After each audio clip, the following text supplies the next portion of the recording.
திருவனந்தபுரம் மாவட்டத்தில் உள்ள கோட்டூர் பழங்குடியின கிராமங்களைச் சேர்ந்த முப்பன் உள்ளிட்ட 145 சுவாமிகள் மற்றும் மாளிகைப்புறங்கள் சன்னிதானத்தில் வருகை தந்தனர். இம்முறையும் அகஸ்தியர்கூடு வனவாசிகள் சன்னிதானத்தில் ஐயப்ப தரிசனம் வேண்டி வந்துள்ளன.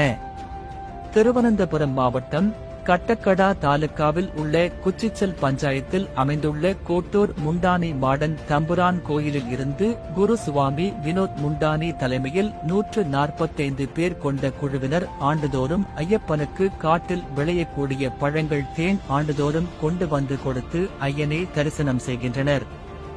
இம்முறை திருவனந்தபுரத்தி பாடம்பாறை, கூனந்தேரி, பிளாவில, கமலகம், முப்பதிவயல், பொடியம், கொம்பிடி, சோனாம்பாறை, மாங்கோடு, முளமூடு, கைத்தோ, பங்க, அமலா, கபுகாட் ஆகிய பகுதிகளைச் சேர்ந்தவர்களும் பிரவில, கோதையார், அருக்காணி, திடக்கனி ஆகிய பகுதிகளில் வசிப்பவர்களும் இந்த குழுவில் இடம்பெற்றுள்ளனர்.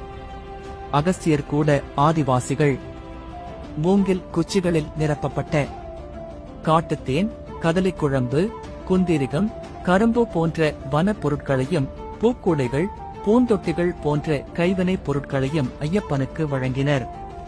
2 தினங்களுக்கு முன் வனப்பகுதியில் இருந்து பாதயாத்திரையாக புறப்பட்ட பக்தர்கள் கோட்டூர் முண்டானி மாடன் தம்புரான் கோயிலில் இருந்து இருமுடிக்கட்டுடன் சன்னிதானம் வந்தனர்.